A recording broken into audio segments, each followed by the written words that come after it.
necessarily those of this station, its staff, management, or sponsors. Are you a family caregiver? Are you caregiving for someone who can no longer take care of themselves? Are you overwhelmed? This is Caregiver Solutions Info with Marcia Teal. Marcia will be hosting an hour of true stories and information, tips and updates of the latest research and necessary information in the caregiving field, focusing on you, the family caregiver. An Alzheimer's disease and dementia care expert, Marcia has 15 years of hands-on experience at Arden Courts, a leader in assisted living dementia communities here in the U.S. Marcia covers everything you need to know as a family caregiver, especially if you care for a loved one with Alzheimer's disease or other related dementia or chronic illness. If you have a friend or relative that is also a family caregiver, call them now. They won't want to miss a minute. And let them know they can watch on caregiversolutions.info. And they can listen on WNN 1470 AM in South Florida or nationally on the iHeartRadio app. Now, sit back, relax, and learn from our host, Marcia Teal, as she brings information to you that may just be the caregiving solution you need. Hi, everyone, and welcome to Caregiver Solutions Info Show. I'm Marcia Teal, your host, and I'm so glad you could join us today. This is a program for caregivers, family caregivers, non-paid family caregivers, who are taking care of someone who cannot take care of themselves. And that might include someone who has memory loss, some form of dementia, like Alzheimer's disease, vascular dementia, a host of other types of dementia.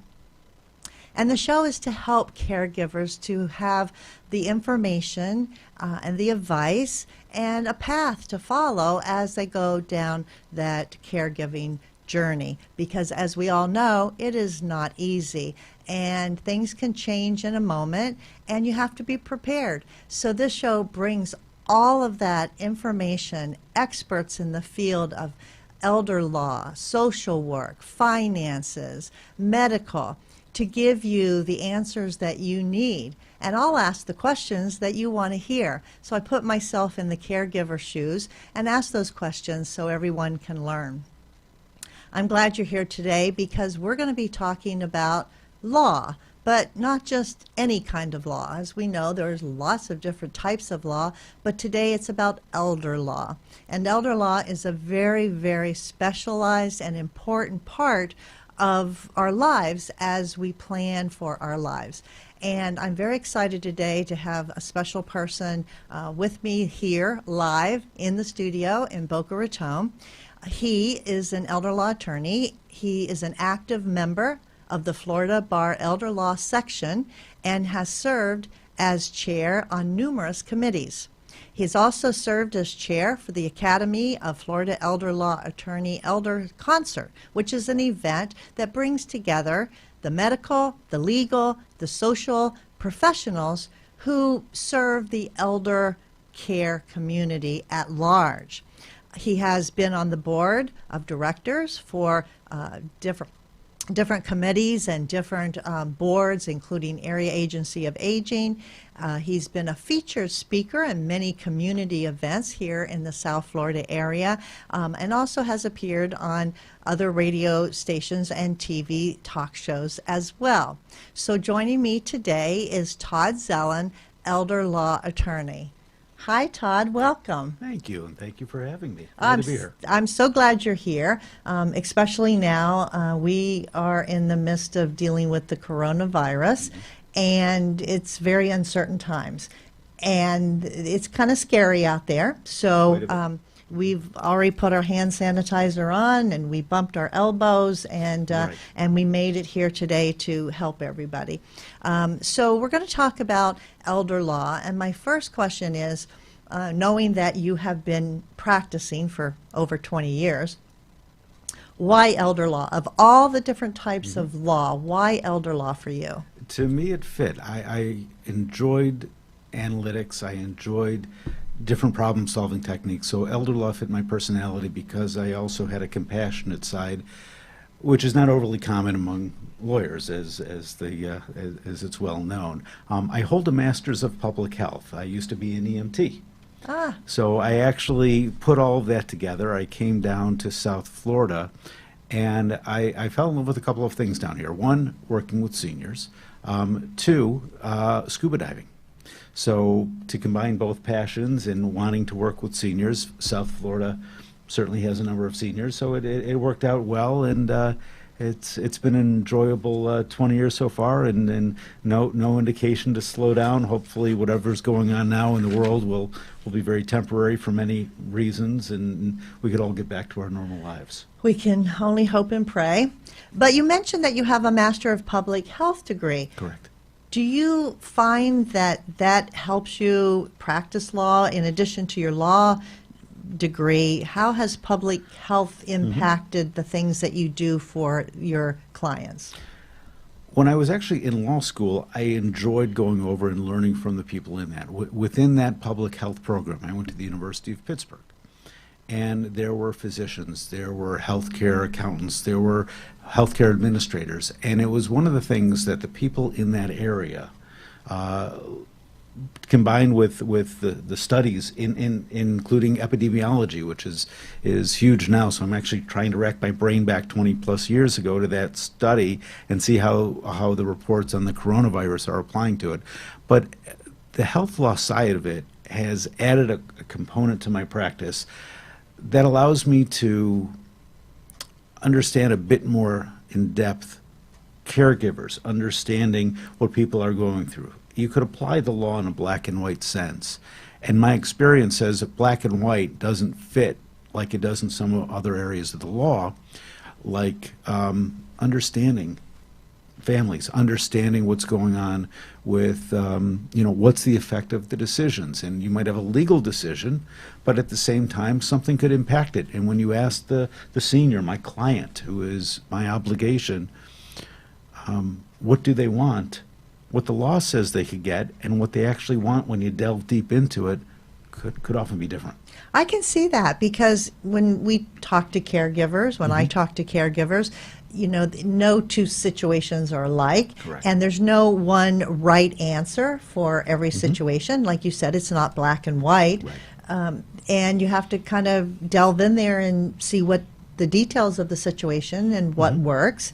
And I can see that would be great for you having that insight because of the medical, and caregivers themselves sometimes have their own medical issues, and so a lot of things may impact their ultimate decisions when it comes down to planning for the rest of their life. I'll give you an example without disclosing any confidences. A number of years ago, I was called by one child, a couple of children. Parent was gravely ill, and a lot of people have living wills, healthcare advance directives. The living will, as many know, is the desire that says in the event that no care would likely bring back any quality of life, get somebody better, most people answer when I ask them, don't keep me alive artificially.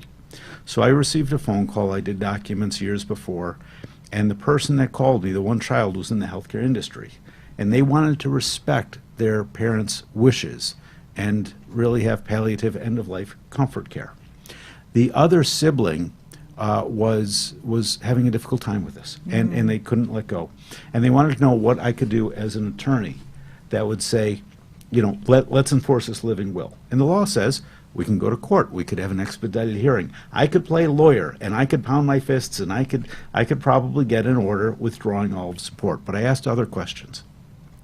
I said, were you close with your parent? Yes. Was your sibling close with your parent? Yes, very close.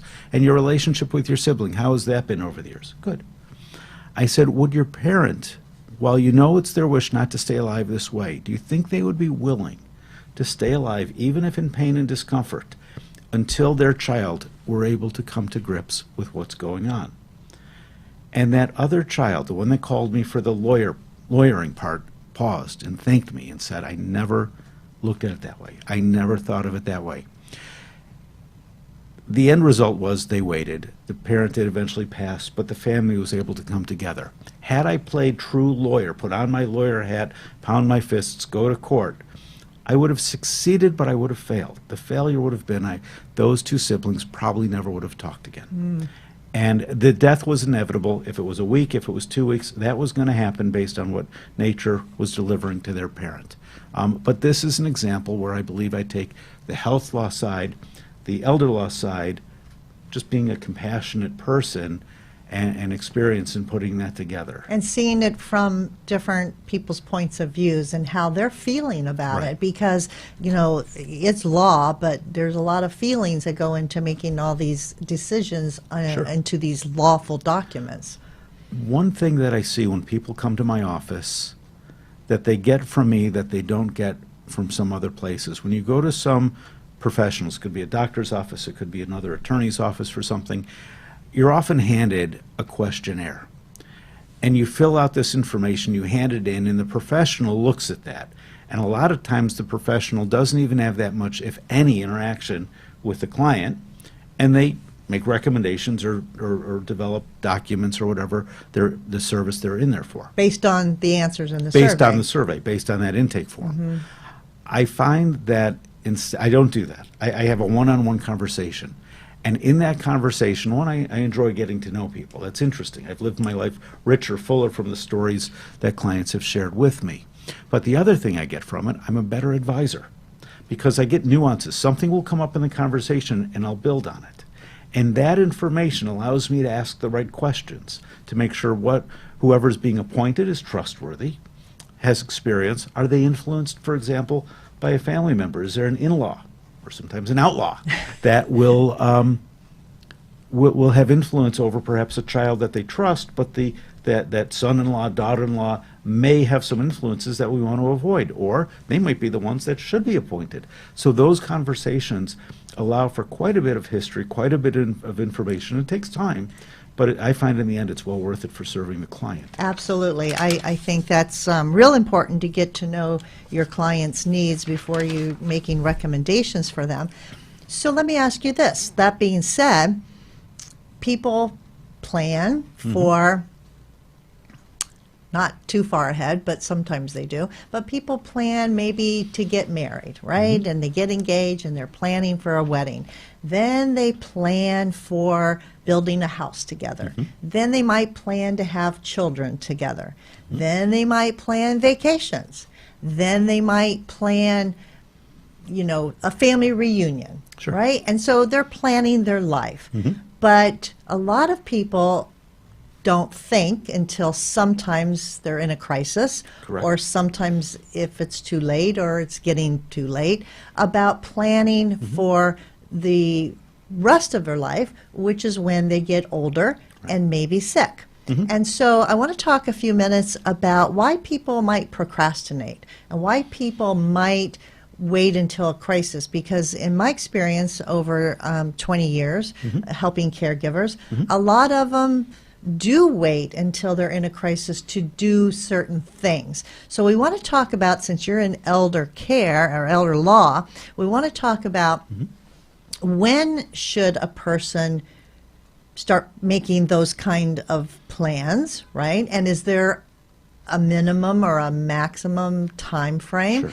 And why would somebody maybe procrastinate or maybe wait until a crisis happens? So, you know, go for it. Tell me what you're seeing, and I think we'll Sure. have a conversation about this, which is important. In some instances, we see people coming in, they don't procrastinate. They're in favor of it. Or they come in and say, I've been thinking about it for a long time. We go through the meeting, we go through the document review, they're walking out, they've got the folders in their hands, and they say, I feel like a tremendous weight taken off my shoulder. I think human nature is to procrastinate. We all do it in various forms, some topics more than others. And if you ask my wife of 20 years or my office wife, who is like another wife, who's been with me over 15 years, I'm guilty of it as well. I think we all are. It's a human nature thing to do. Certain things in life. There was a Terry Schiavo case 15 or so years ago that woke everybody up to living wills and advance directives. And for a while we saw an increase in calls and clients because of that case. So something in the news, coronavirus going on. This is a scary time. The vulnerable population, sadly, are the clients that I usually see. Somebody in their 70s and really 80s and 90s The fright for it is the treatment of people who are vulnerable, as we've been seeing. So this could spark a not panic, or I don't want to use the word panic. It could spark the desire to say, okay, I've waited long enough. It's time to do something about this. Because people wait until something kind of forces them to wake up and Sure. say, gee, I need this. And with the coronavirus being so uncertain with everything right now, we're in the middle of March, and the things change on a daily basis, Correct. sometimes on an hourly basis. So if someone hasn't thought about planning for the end and now they're afraid the end is coming, it could be something that they might say, maybe I should take care of this. A way to answer your question might be this. If you wait and there's a crisis, it may be too late. If you lose the ability due to an accident, due to an Alzheimer's, due to a dementia, and you no longer have the ability, the responsible attorney is not going to let mom or dad or your spouse sign documents when they don't have the capacity to do so. We do a number of signings where I feel ethically comfortable that that all of the indicators indicate who should be it, meaning I will not cross an ethical line, but sometimes you start approaching it, and it takes the experience to say, after looking at all the history, am I doing the right thing for the client? Can I sleep at night knowing I've done the right thing? And I'm proud of the fact how I look at that. And oftentimes we can get work done. And sometimes I have to say, I'm sorry, this won't work. You have to go to courts now with a guardianship. So In that case, they did wait too long. They waited too long. The courts and the government take over ultimate decision-making by taking away rights, and they give it to whether you're family or a professional. It's very expensive, but beyond the expense, you lose the people, you may lose the people who know you the best, having the most independent say over you, and that could be scary. So the ones who plan, and actually when I was earning my Master of Public Health with my law degree, there was a study that was done, and it was on long-term care and selecting assisted living facilities, nursing facilities. And the study showed that people that actually researched and had the time to do proper placement from having knowledge, their loved ones in the facility had better quality of life, better care, and less, fewer frequency of incidents that would cause an accident or a liability. And it's just planning. And there's not a secret. It's kind of like nutrition and fitness. There's no secret there. How many of us do it regularly? But we all know to do it. Well, it's the same thing. I mean, planning is so important because we talked about planning and, planning a vacation. And if you're going to be going to another state or another country, you have to plan your airfare, your stops, your hotel. If you just try to wing it, which time are you going to have the best vacations? Probably the ones that you plan, right? Of course. The ones that you plan so that you... Unless there's a coronavirus. Unless there's a coronavirus, and now we're not going Now we won't we're even- not, right, we're we're not not going going anywhere. So besides the denial, Right. and I'm not old, I'm not sick, and something spurs you on, the uncertainty maybe of having to pick someone you can put your trust in, not so much the professional, because you're going to get a good recommendation maybe, and you're going to research the professionals that you want to. But I think a lot of people say, okay, I'm a single person, I've got, a long-term partner, but I don't know if I trust that partner 100% to do all of my financials, or... My first piece of advice, and I don't mean to cut you off. That's okay. Is if you don't fully trust that long-term partner, don't bring them to the consultation, because they're either going to step out in the waiting room in my office or ask questions that you may not want to answer. So you want to come to an appointment if you truly trust it. If to somebody to stand in your shoes, if you took all of your money, the example I use, if you take every dime you own in cash, put it into a suitcase and hand it. This is when we ask about a power of attorney. Okay. If you hand that suitcase to the people who I'm asking you who you trust, and you leave town, when you return and say, hey, I'd like to get that suitcase back, will they willingly and quickly give it to you? And when you open it up and count and see, is everything Is it still all in there? there? And if you believe the answer is yes to both of those questions, then there's one follow-up question. If you never return, if you pass away. Right. And you entrust one person with the money. They've got a good financial head. But your intention is to share it with all of your children. Let's say there's 3 children, 1/3 each, but one person's controlling it. If you never return to retrieve that suitcase, do you trust they would share it equally with those other 2 in this example?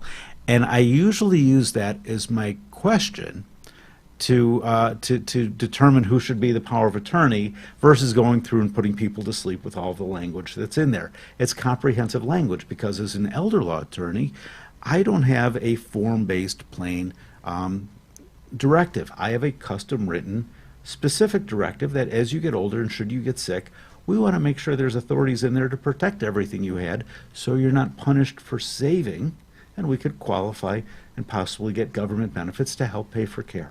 Well, I like how you explain that because it's a visual, and I literally pictured a suitcase full of money, right? And you're handing it over to someone, and I think that really puts it into... How long did you pause before you released the handle? Yeah, tug of war, Yeah, right? no, yeah. But sometimes people don't know, like, what if I put one of my children and, something happens or I don't...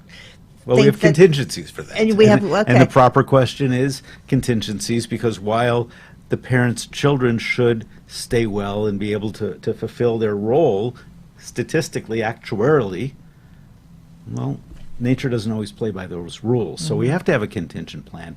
People don't like to think of it. I have to ask the question. I often, one of the things I'll often say is I'm sorry to put your loved one's health or life and dollars in the same breath.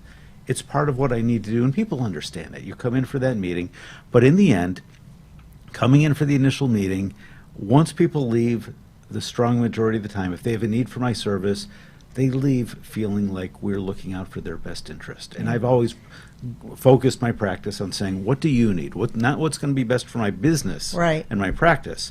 That comes naturally. That comes as part of doing the right thing by people. And I think, we've always said over the years for caregivers to make a plan, have a plan, figure out what you would do in certain scenarios, even if you never have to use it, like maybe having to place someone in a memory care community, but have a plan because you're going to feel right. so much better course. with a plan and not having to at the last minute, be nilly-willy and not know where to go and making a rash decision. You actually bring up a good point. There's really 2 types of planning that we do when someone's coming in, when we call it writing on the wall, meaning there's an Alzheimer's, there's a physical, there's a medical issue going on, a hospitalization.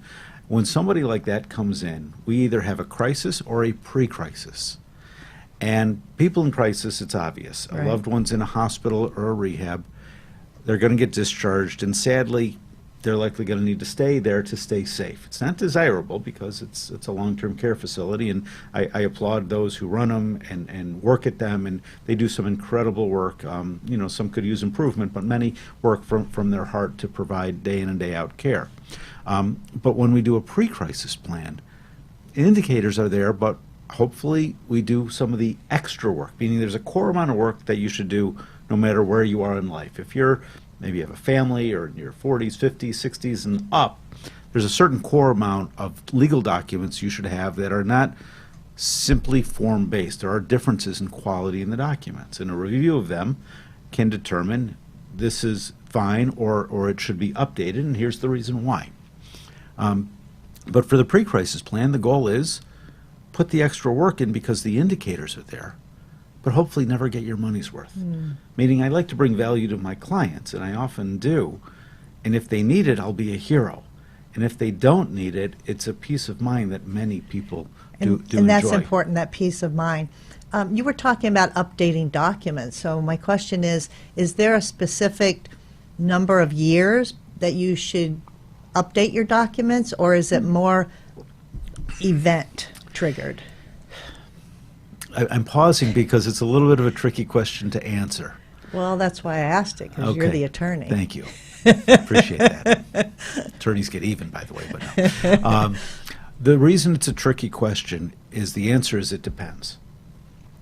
If you had documents done by an estate planning attorney, and let's say they're a fine estate planning attorney, they put a quality trust in place, they ask the right questions, they have your intentions truly that are there. You may have a wonderful estate plan set, but if life changes and care needs increase, it's not necessarily, okay, 5 years, 7 years. Time has gone by. When this block of time goes by, follow up and update. When a situation changes, I think that's when it's time, because I'll see somebody who had a perfectly fine estate plan that made logical sense years before when they had done it, but a life event, a medical event, something happened where that plan no longer makes sense. We need updated documents that completely change things for properly planning and perhaps getting more dollars, more care paid for through a government program. And again, these are mostly more of a comprehensive set of documents to encompass correct, and a different philosophy, because the life needs have changed, so the philosophy behind the planning has to change. So you have to take a background in knowing government benefit rules to apply those changes. And you do that within a whole intake where we speak to the family, we get a financial snapshot, and then from there we find out who are the trustworthy people. If a spouse passes away first, who's holding the funds for their other spouse who might be in a facility? Do you trust, that same suitcase question, do you trust the children will take care of the surviving spouse if the quote-unquote well spouse dies first? A caregiver syndrome. And absolutely that happens we see that quite a lot. The caregiver is stressed out, gets ill from all the caregiving, and passes before the person they're taking care of. So that's another whole scenario that you need to plan for. And find out then enough of the nuances in the family and ask the right questions about, is there anybody direct or indirect who has an influence? The goal is, if it's a first marriage, long-term marriage, take care of mom and dad. And if one goes first and you entrust the children, make sure the surviving spouse is covered. And it's a moral obligation. And I've been doing this long enough that it's not foolproof, but I could usually get a pretty good feel asking the right questions if the children are the ones. And do they have any of their own financial issues? If they have financial problems, you don't want to necessarily give them the key to the cash register. Even if they have the best of intentions, sometimes it's just an easy out for their own personal difficult situation. Asking the right questions, is key, and hoping that you're going to be getting the honest answers to all those questions, and they're going to divulge everying that needs to be known in that, which is another. I usually get a lot of stories. Yeah, it's really interesting. I bet you do have a lot of stories. We do. When we come back, I'm going to go to the next reason why people might procrastinate. So don't go away. We'll be right back. We have a quick commercial break, so stay with us.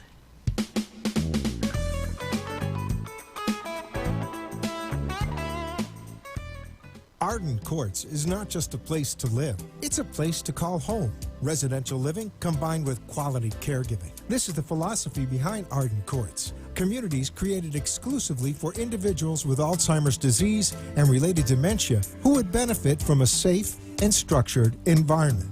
For additional information about any of the unique services Arden Courts provides, call 888-478-2410 to locate a community nearest you. Inquire about our educational seminars, resource library, or support groups, or simply feel free to ask questions you may have about Alzheimer's and related dementias. At Arden Courts, we know, we understand, and we can help because memory care is all we do. Remember, call 888-478-2410 for additional information about any of the unique services Arden Courts provides. You are listening to your host, Marcia Teal, an Alzheimer's disease and dementia care expert on CaregiverSolutions.info. If you have a question or wish to share a story, call into the show at 888-565-1470 and talk with Marcia. Now, back to Caregiver Solutions. At this time, I'd like to thank our national sponsor, Arden Courts Memory Care Community, for sponsoring this particular show. It is an awesome honor to have Arden Courts be involved to bring experts to us. And Arden Courts is a leader when it comes to memory care. They have 10 Arden Court assisted livings here in Florida and about 50 across the United States. Because they are a resource, not just for caring for people that have memory loss, but for the caregivers, the family caregivers as well, in the form of support groups and seminars, this particular show, but also this book. They'd like to give you this resource. It's called The 36-Hour Day. This book is a wonderful resource for caregivers. It's written by Dr. Peter Rabins and Nancy Mays, and it's continually being updated to give you the latest information, the definitions, advice, everything that you might want to know about caregiving. You can read it from cover to cover or pick and choose which chapters that you might be going through now that would be helpful to you. And Arden Courts would like to give this book to you for free. All you have to do is call their toll-free number, which is 888-478-2410. Again, 888-478-2410. Tell them that you heard about the offer on the Caregiver Solutions info show, and they'll be happy to get your name and address and make sure they mail a book straight to you. So give them a call right away. You'll be glad that you did.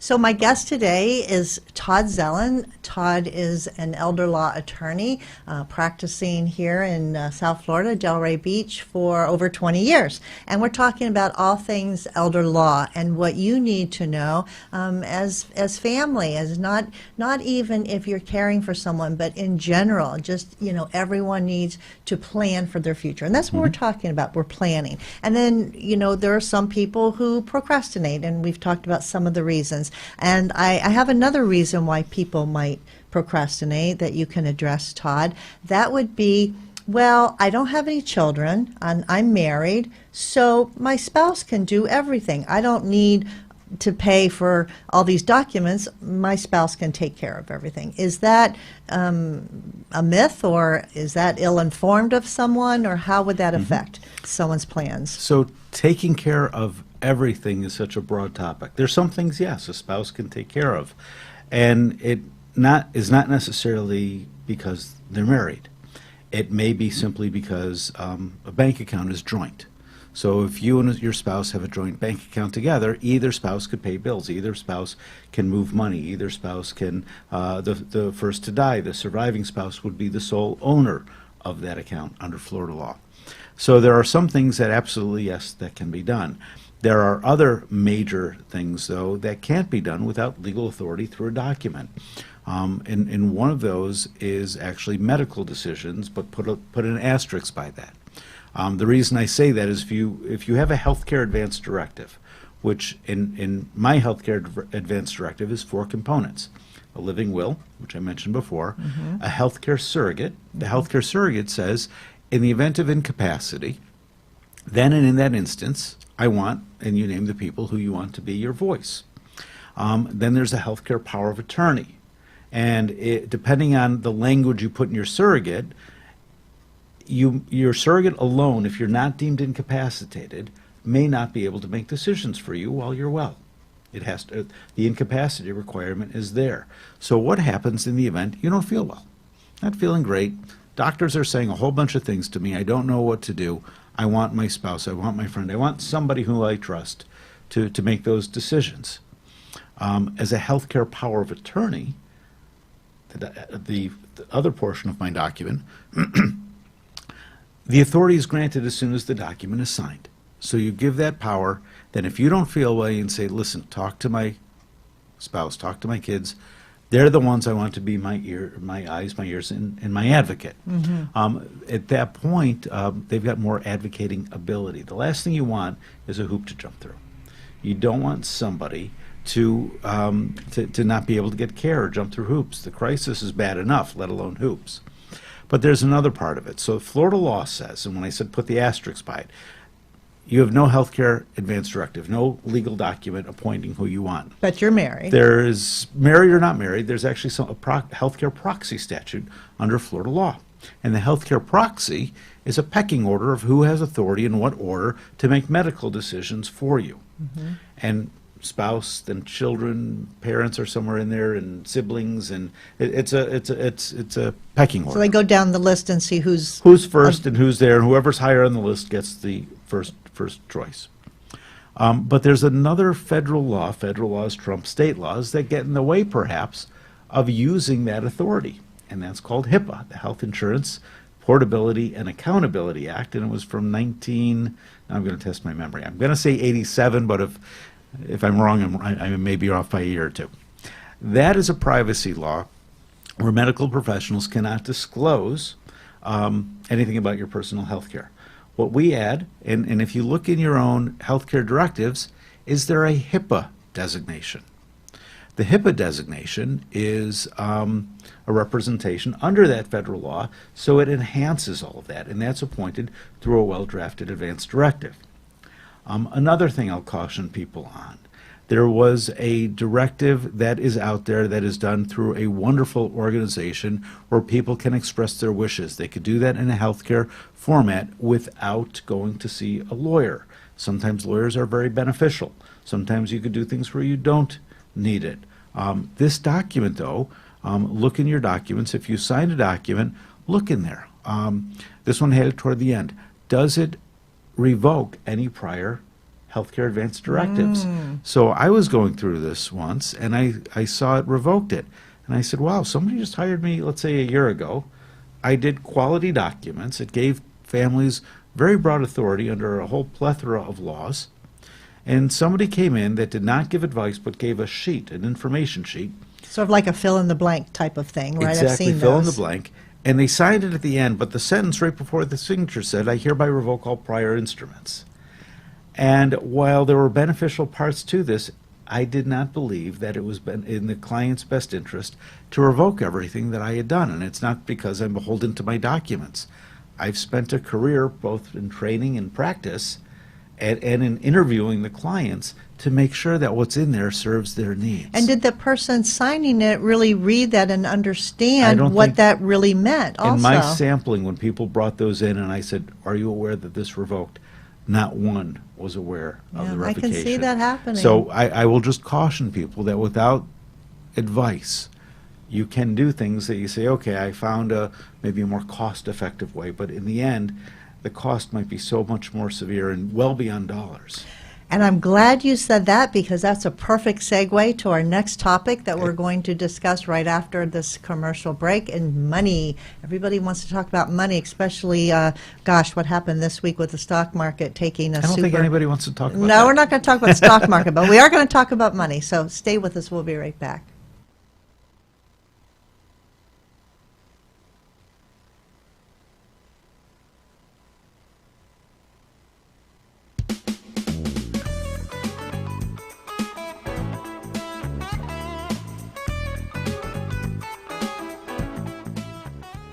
Arden Courts is not just a place to live, it's a place to call home. Residential living combined with quality caregiving. This is the philosophy behind Arden Courts. Communities created exclusively for individuals with Alzheimer's disease and related dementia who would benefit from a safe and structured environment. For additional information about any of the unique services Arden Courts provides, call 888-478-2410 to locate a community nearest you. Inquire about our educational seminars, resource library, or support groups, or simply feel free to ask questions you may have about Alzheimer's and related dementias. At Arden Courts, we know, we understand, and we can help because memory care is all we do. Remember, call 888-478-2410 for additional information about any of the unique services Arden Courts provides. You are listening to your host, Marcia Teal, an Alzheimer's disease and dementia care expert on CaregiverSolutions.info. If you have a question or wish to share a story, call into the show at 888-565-1470 and talk with Marcia. Now, back to Caregiver Solutions.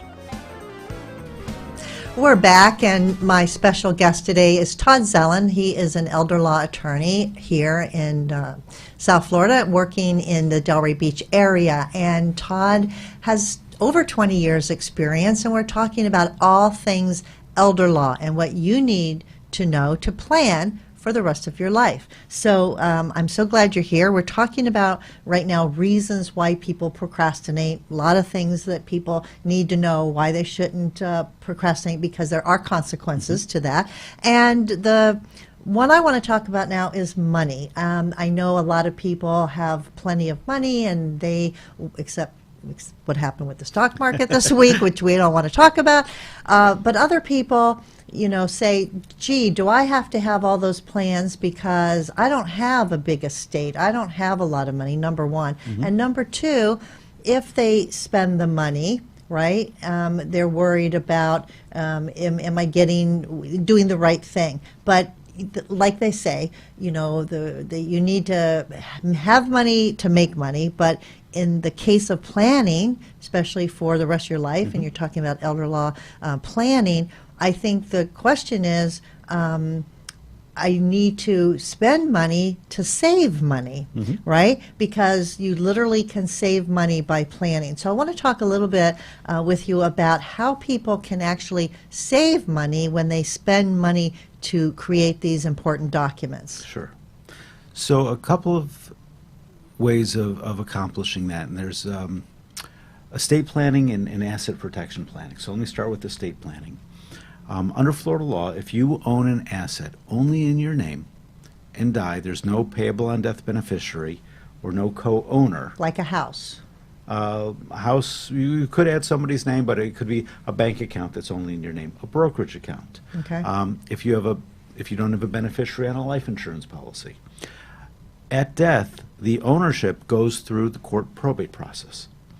And my office does probate, and it's a lucrative part of the practice. Most people who meet with me during their lifetime often avoid probate, or we do what's called a summary probate for technical reasons of creditor claims. But for the most part, the administration, the passing of wealth from one generation to the next, can be done without going through the courts, which saves on public disclosure. It saves attorney's fees. And I'm fine with that. Do it the right way. There's plenty of work that is out in the community to do it the right way, to act in the client's best interest. And probate takes time, too, right? I mean, before everything gets settled, because you have to... It's a much longer time, typically, for a probate process. Usually 6 months to a year. Trust administration, 3 to 4 months. And that's allowing for the exhaustion of creditor claims. So you could actually find out who's out there. If you're the person in charge of the estate, you have liability. And if all of a sudden you say, okay, I'm the manager of the money, and let's presume I'm going to do the right thing. Right. And okay, you get this share, you get this share, you get this share. And then all of a sudden there's a creditor that you didn't deal with that has a legal right to get paid prior to the beneficiary. That you just didn't know about. And you didn't know about it. You didn't have the right guidance, and you started distributing. And then that creditor knocked on the door and said, well, you owed me that. And if it's a significant creditor and they come back, they could hold that representative liable. And then good luck and knock on the door to the beneficiary, say, I need some of that money back. And they're going to say, what money? I've spent it. Yeah. I bought toilet paper and paper towel this week. I hoarded. It's gone. So that could be something where, with proper guidance, we have the ability to direct them, protect them. Especially, I've had instances where you get siblings, where one was appointed, but maybe the parents said, well, I love them both, I'm going to treat them equally, but the two siblings don't get along, and this one's not that good with money, and I'm going to put the other one in charge. So the one that's not in charge, they're bitter. Sure. Actually, to me, they're getting off easier. They don't have to do the work. And have the responsibility, but too. They're often bitter. So what ends Yes. up happening is, now you really want to protect the client would be that child coming in representing the estate, meaning I represent them, and I indicate this in my representation agreement. I represent them on behalf of the estate. My job is to protect them in that role, not as an individual beneficiary. And then we can give all the notices. We could have people sign off because there are creditor protections. I'll give you another example. You have a child who had a financial issue where they have creditors, or a divorce, or a business liability. Mom or dad dies, they leave an inheritance to that child. The creditor says, sorry for your loss, thanks for the money. Whereas if it's set up in a revocable trust, we do a lot of trust planning, that may be the way to add some protections So if nobody could reach into the money that you've worked a lifetime for, you want to leave to your heirs, let them enjoy it. So a lot of people say, well, I have a will, all right, and I have my other legal documents, I have my power of attorney, I have my healthcare surrogate, I have a living will, and I have a regular will. Why would somebody want or need a trust versus a will? And are there people who wouldn't need a trust and a will would be fine? Most people want a trust because they want to avoid probate. And that's the reason. But that's not the only reason. And probate will save you time and money. And those are two important things, but they're not the only things. Creditor protection was another one. There's a creditor there, die, money goes even without probate. A lot of financial planners play lawyer and they say, well, we'll do a payable on death. You don't need a trust. The lawyer just wants to sell you a trust. So here you go. So my question for that planner that advised that, and that may be the right advice, but you have to delve into questions and know more about them. Are you married? Is it a good marriage? Are you in a business that has a risk of being sued? And if there are indicators that indicate that trust protection would be better, it's not that expensive compared to the risk of losing a significant amount of wealth that passes without the spendthrift protection that's in a trust. What if somebody too young inherits the money? Money goes very, very quickly in an inexperienced hand. And we put provisions in for what we call a minor, somebody usually 25, but if it's a significant money, maybe even older, where it doesn't mean they couldn't get access to the inheritance prior to that age, but you're leaving it to what's called a trustee, a manager. Usually it's maybe a sibling, an aunt or an uncle, let's say for a minor child who lost their parent. That trustee, manager, who typically is older, more life experience, trustworthy, could look at the situation and say, okay, you want money? We'll pay for tuition, but consistently keep up your grades. You want a car? Okay, we're not going to buy the fanciest car. We'll get a practical car at this point of your life. So they have the authority to do that. They have the authority to do that, and it's another way of giving protection. I see. The other key protection is asset protection planning for long-term care costs. And that's what a lot of people now are worried about because, things are expensive. They're not getting their returns on their investments right now like they thought they would. Things are going more into a bear market, so they're worried about how are they going to pay for long-term care. So we've had, in my career, I think it was 9/11, American in 2008, and right now, were a few events where significant changes in wealth will impact certain individuals some who thought they were financially secure are no longer. So for those individuals, the planning is all the more important. And what they need to do is take a look and say, okay, even if I don't have a crisis now, I want to make sure I've got the authority that if there is a need, I could protect and get government benefits. Many think that if you're on government benefits, Medicaid, you're going to get different care, less care than private pay. That is not true. So if you're in a nursing facility, for example, somewhere where no one wants to think about going, but sometimes nature says there's no choice. Right. Care needs are that great. You have somebody in a bed that's paying about $10,000 a month privately, and then the other person is on Medicaid. And there's a lot of different philosophies on attorneys like myself who do Medicaid planning. Is it ethically right? And while I have a degree in undergraduate in philosophy, and I've taken ethics and taught ethics and all of that, I will share my philosophy. The strong majority of my clients are not incredibly wealthy. They were hardworking people that saved a lifetime. And through no fault of their own, like the downturn in a market or a health condition where they had to pay medical, they lost a lot of their money. Or sometimes they might not have. Okay. So for the ones who have, yes, it's even more important. But for the ones who saved, now there's one facing care. Should they pay for care privately until it's run out? Well, my philosophy is no. And the reason for that is a couple. One, the one who has long-term care through Medicaid can supplement their care or be in a better care environment where they supplement it and actually minimize the impact on the system. on the Medicaid system. There's actually a benefit to doing it, and this is a whole philosophy that is out there where you're not taxing the system. But the other thing is you can get better quality of care. And the reason for that is if you have the same care paid for by government benefits, you've saved the modest amount of money that you had, and now you supplement your care, you have better quality of life. You're not penalized for saving, because all of those who have to spend it down to zero, if they went on a trip, if they did shopping, they could have done all of those things prior to incapacity and then gone on the government benefit without batting an eyelash.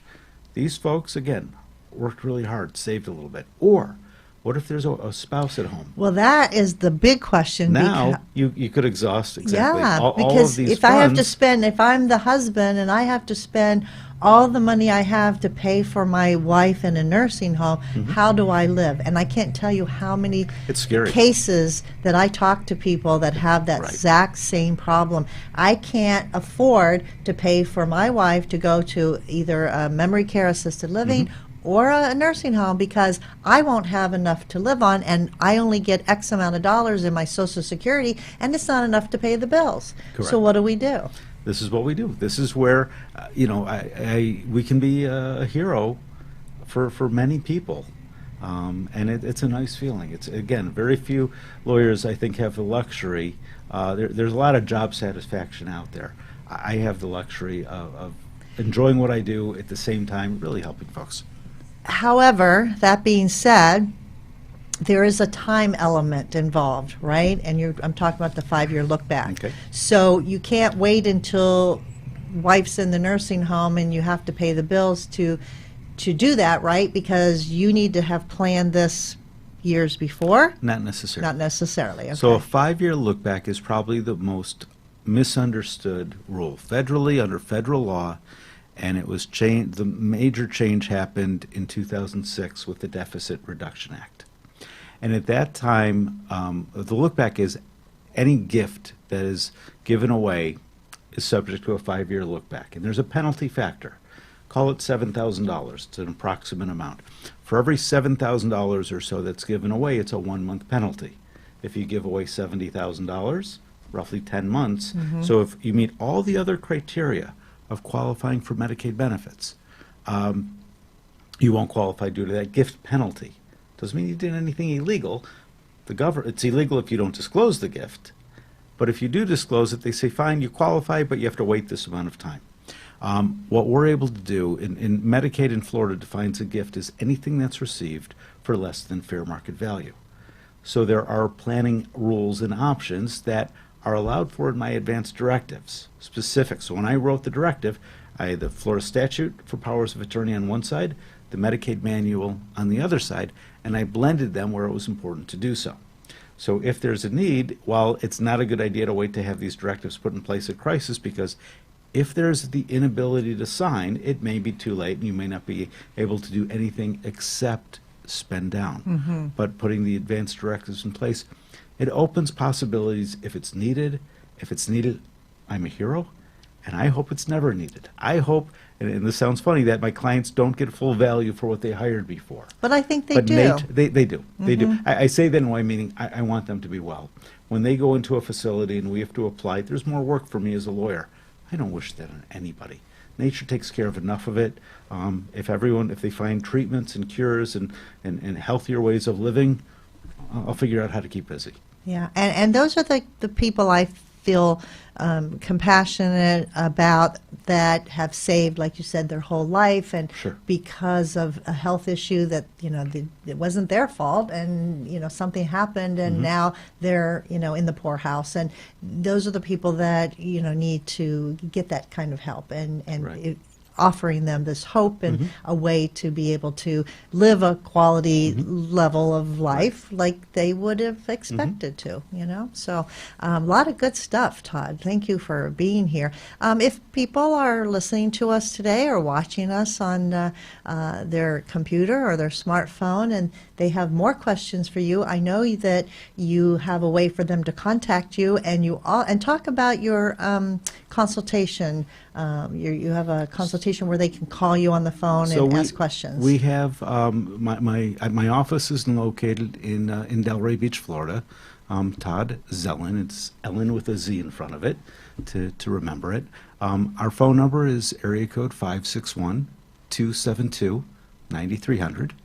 And if someone has a question, because when someone comes into our office, we charge a consultation fee that, quite frankly, I've not changed in 20 years. Wow. And we apply that toward any work that's done. That's fair. But if somebody has a question or wants to see whether or not their need is appropriate for us, I'm happy to take some time on the phone, do it as a courtesy, because if they come in, I want them to have a need. Absolutely. Well, I can't thank you enough for being here today. Thank you.